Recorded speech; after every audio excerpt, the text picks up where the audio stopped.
আসসালামু আলাইকুম। আমি প্রফেসর আনোয়ার হোসেন, রাজশাহী বিশ্ববিদ্যালয়ের প্লান্ট মলিকুলার বায়োটেকনোলজি ল্যাবে গবেষণা করি। তো আজকে আপনাদের সামনে আমি একটা সমস্যা নিয়ে কথা বলবো, যেটা আমার কাছে প্রায় কলা চাষিরা উপস্থাপন করছে যে গত শীতের দিনে বিশেষ করে G9 কলার রং হচ্ছে না, আর কলা কিভাবে প্রসেসিং করতে হয় এবং কলা আমরা কিভাবে আসলে পাকাতে পারি। অনেকে বলছে যে G9 কলা পাচ্ছে না। তো এই সমস্যা নিয়ে দেখলাম যে একটু কথা বলা দরকার, কারণ কেউই কোনো কথা বলছে না, কেউ জানেও না আসলে ব্যাপারটা আসলে কি। তো যারা আমাদের চ্যানেলে নতুন তারা আমাদের চ্যানেল সাবস্ক্রাইব করুন, আর আমাদের এই ভিডিওটা যদি আপনাদের ভালো লেগে থাকে তাহলে এটা আমাদের বিভিন্ন আপনাদের ফেসবুক বা ইউটিউবে আপনারা শেয়ার করুন। তো এবার আসা যায় যে G9 কলা কেন কালার হচ্ছে না। তো G9 কলার কালার হচ্ছে না মানে এই জন্যেই যে বিশেষ করে এটা সাগর জাতের কলা। তো সাগর জাতের কলা এটা পাকার সময় এর টেম্পারেচার থাকতে হবে 30 ডিগ্রির নিচে, বিশেষ করে G9 এর ক্ষেত্রে। তো আমাদের দেশে প্রায়শই টেম্পারেচার 30 ডিগ্রি বেশি চলে যাচ্ছে, যার জন্য ক্লোরোফিল তখন ভাঙছে না। না ভাঙার জন্য ক্লোরোফিল না ভাঙলে গ্রিন থেকে যাচ্ছে, এই জন্য হলুদ কালার হচ্ছে না। তো অনেকে আবার শীতের দিনে কলা বড় করার জন্য দেখা যাচ্ছে যে বিভিন্ন ধরনের হরমোন দেয়, বিশেষ করে 2,4-D, ইউরিয়া, তারপরে GA3, এরকম জিবার্লিক অ্যাসিড, এরকম হরমোন দিয়ে কলা বড় করার চেষ্টা করতেছে, যে কলা বড় হয় না। তো শীতের দিনে তো কলা বড় হবে না, এটাই স্বাভাবিক, কারণ আমাদের দেশে এটা হচ্ছে একটা গ্রীষ্মকালের ফসল। সেটা শীতের দিনে তো একটু ছোট সাইজ হবে। তো দেখা যাচ্ছে যে যারা কলা বড় করার জন্য চেষ্টা করতেছে তারা 1 মাস, 2 মাস, 3 মাস, 4 মাস তারা এরকম হরমোন দিতেই আছে, কলা শুধু বড় করার চেষ্টায়, কিন্তু কলা অত বড় হচ্ছে না। বড় হচ্ছে, তবে তুলনামূলক বড় হচ্ছে না। এই যে অতিরিক্ত পরিমাণে হরমোন ব্যবহার করার ফলে কলা ইয়ং স্টেজে থেকে যাচ্ছে, কলা পাকছেও না। একজন আমাকে ফোন করে বলছে, স্যার আমি 6 মাস যাবত আমার কলা আমি পাকাইতে পারতেছি না, আমার কলা তো পাকছে না। বললাম যে আপনি সত্যি করে বলেন তো, আপনি কলাতে কি দিয়েছেন, আপনার কলা কেন পাকছে না? তো বলে, স্যার এই তো মানে কলা বড় করার জন্য হরমোন দিয়েছি।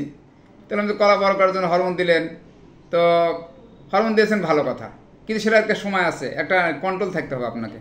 আপনি কলার হরমোন যদি দিতেই হয়, আপনি সেটা দিবেন হচ্ছে যখন আপনার পুরুষ ফুল যখন 3-4টা পড়ে যাবে, তখন আপনি পুরুষ ফুল ভেঙে দেওয়ার পরে আপনি প্রথম ডোজ দিয়ে দিলেন, তারপরে 15 দিন পরে একটা ডোজ দিয়ে দিলেন। সর্বোচ্চ আপনি আর 15 দিন পরে একটা ডোজ দিতে পারেন, কিন্তু 2 ডোজ দিলেই যথেষ্ট, আপনার কলা মোটামুটি ভালো হয়ে যায়।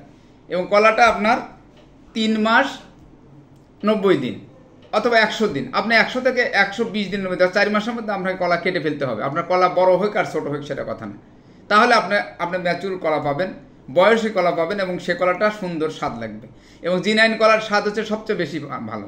আপনার বাংলাদেশে যত কলা আছে তার মধ্যে আমরা বাংলাদেশি আমরা সবজি কলা পছন্দ করি, কিন্তু সবজির পরবর্তীতে যদি আমরা চিন্তা করি তাহলে সেটা G9 কলা। তাহলে এই কলাটা আপনার কালার আসুক না আসুক সেটা সমস্যা নেই, কিন্তু আমরা এখন বিশেষ করে বিক্রি করতে গেলে ব্যাপারী বা ফরিয়া যারা ঢাকা থেকে আসছে বা আসছে, তারা বলতেছে যে কলার কালার হচ্ছে না, কলার নিবে না, কলার দাম কম, এগুলো বিভিন্নভাবে কৃষকদের হয়রানি করতেছে, যার জন্য কৃষকরা পাগল হয়ে গেছে। কৃষক কিভাবে আমরা কলা পাকাবো? এত সুন্দর কলা হচ্ছে G9 কলার, মন ভরা বড় বড় কাঁদি, 30 কেজি 40 কেজি করে কাঁদি পড়ছে, এত সুন্দর হচ্ছে, তারপর আমরা কলা নিয়ে সমস্যায় পড়ছি, কলার দাম দিতে চাচ্ছে না। আসলে এগুলো কিছু, এগুলো হচ্ছে কি ফরিয়াদের দৌরাত্ম্য। তো কলা এই যে কালার হচ্ছে না, তাহলে কি আমরা কালার হওয়ার জন্য কি করতে পারি? কালার হওয়ার জন্য একমাত্র পথ হচ্ছে, যেমন যে গাছে আপনার কালার হচ্ছে না বলতেছেন, সেই গাছটাই কিন্তু আপনার শীতের সময়ে কলার কিন্তু আপনার কালার হবে। যখন শীত থাকবে তখন দেখবেন যে আপনার একই গাছেই ওই সময় যদি আপনার কলা ম্যাচুর হয়ে থাকে, আপনি কেটে থাকেন, আপনার কলা সুন্দর দেখবেন যে কালার চলে আসছে।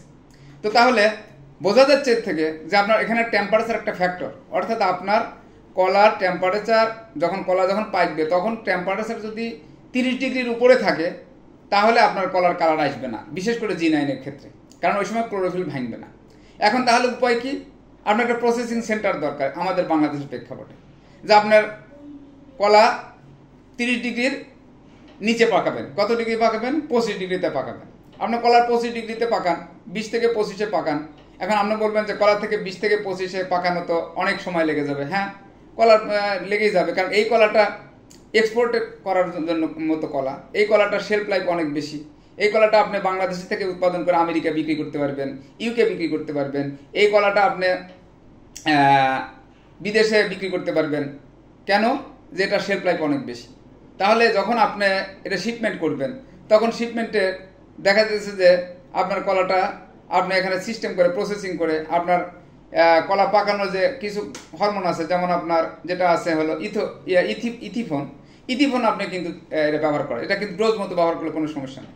তো তাহলে আপনি ইথিফোন দিয়ে আপনার কলাটা টেম্পারেচারের মধ্যে যদি আপনি রাখেন এবং এটা শিফট করেন, আপনার দেখা যাচ্ছে আপনি এখান থেকে সুন্দর করে কলা ধুয়ে পরিষ্কার করে ইথিফোন দিয়ে আপনি দিয়ে দিলেন, কলাটা আপনার কিন্তু বেশ কয়েকদিনের মধ্যেই 8-10 দিন আপনার শিপিংয়ের পরে পেকে যাবে। আবার আপনি যদি একটু ডোজ বেশি দেন, আপনি দেখেন 2 দিনের মধ্যে 24 থেকে 48 ঘন্টার মধ্যে আপনার কলা পেকে যাচ্ছে।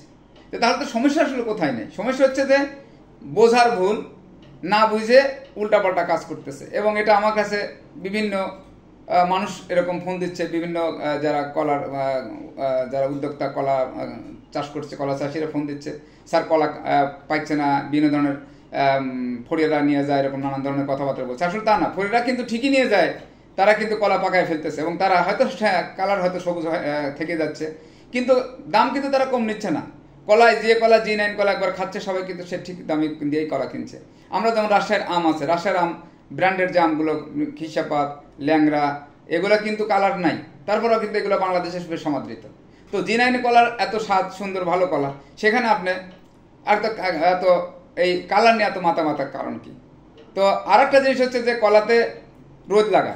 আপনি কলা যদি ব্যাগিং করেন, প্রথম থেকে যদি আপনি ব্যাগিং করেন, আপনার গ্রোথ হরমোন দেন বা যাই কিছু দেন, দিয়ে আপনার যদি প্রথম দিনেই ব্যাগিং করে দেন, তাহলে আপনার কলাটা কিন্তু বাইরে রোদ কম লাগবে। রোদ কম লাগা মানেই ক্লোরোফিল কম থাকা, এবং সেটা কিন্তু আপনার কলাটাতে কিন্তু যখন আপনার হিট দিয়ে পাকান অথবা ইথোফেন দেন, আপনার কলাটা কি সুন্দর কালার আসবে এবং ওটা দেখতে খুব সুন্দর হয়, এবং এটা একটা আলাদা ধরনের কালার হয়, যেটা এক্সেপশনাল কালার, যেটা আমি কিন্তু এর আগে আমরা যখন প্রথম করেছিলাম, আমি প্রথমবার করেছিলাম, কিন্তু পরবর্তীতে চুরি হয়ে যায়, বস্তা সহ চুরি করে নিয়ে যাওয়ার জন্য আমি আর একটা করি না। তো আমার এখানে আসলে এরকম আমি প্রদর্শনও করতে পারতেছি না, কারণ আমার এখানে গার্ড নাই, আমার ব্যক্তিগত কোনো গার্ড নাই। ইউনিভার্সিটির গার্ড, এগুলো গার্ড দিয়ে কাজ হয় না, তারা ঠিকঠাক মতো ডিউটি করে না, যার জন্য আমি এটা করতে পারি না। তো যাই হোক, কৃষক আপনারা যারা এরকম সমস্যায় ভুগতেছেন, আসলে কিছুই না, এটা কোনো ব্যাপার না। আপনারা কলা সবুজ হোক, সবুজ যখন থাকে সবুজ হোক, যখন হলুদ হয় হলুদ হোক। যেহেতু বাংলাদেশে প্রসেসিং সেন্টার নেই, আমরা বিদেশে এক্সপোর্ট করতেছি না, অত আমাদের কালার নিয়ে বা এরকম নিয়ে আমাদের কোনো সমস্যা নেই। আপনারা তারপরও যারা কালার করতে চান, তাহলে পদ্ধতি একটাই, এসিতে রাখতে হবে, ইথোফেন দিতে হবে, দিলে পরে কালার দিলে আপনার কালার চলে আসবে। তো এই হলো পদ্ধতি এবং এই হলো আসল মেকানিজম। এটা অনেকেই জানে না। তো আমাদের এই ভিডিওটা আপনারা শেয়ার করুন, সবাইকে কলা চাষিদেরকে জানিয়ে দিন, সবাই জানুক বুঝুক, যেটা আসলে কোনো সমস্যা না। G9 কলা আবাদ করলে এই সমস্যা বাংলাদেশের আবহাওয়াতে হবে, এটা এই সমস্যা কোনো সমস্যা না। এটা কলা খাওয়ার জন্য, কলা যারা খাবে তাদেরও কোনো সমস্যা না। অনাহুত এটা নিয়ে গুজব ছড়ানোর কোনো যুক্তি নাই। আর কলা পাকানোর জন্য আপনারা কখনো কার্বাইড বা ক্ষতিকারক কোনো কিছু ব্যবহার করবেন না, ব্যবহার করে কলাকে নষ্ট করিয়েন না। এটা এডিবলও থাকুক। আমরা কলা অল্প দামে কলা উৎপাদন করে দেশের মানুষকে কলা খাওয়াই, আর সবাই কলা খায়, ভিটামিন মিনারেলসের সাহায্যে পূরণ হোক। সবাই ভালো থাকুক। আমাদের ভিডিওটা দেখার জন্য ধন্যবাদ, এবং আমাদের চ্যানেলটা সাবস্ক্রাইব করুন এবং শেয়ার করে দিন। সবাইকে ধন্যবাদ জানিয়ে আজকের মতো এখানেই শেষ করছি। আসসালামু আলাইকুম।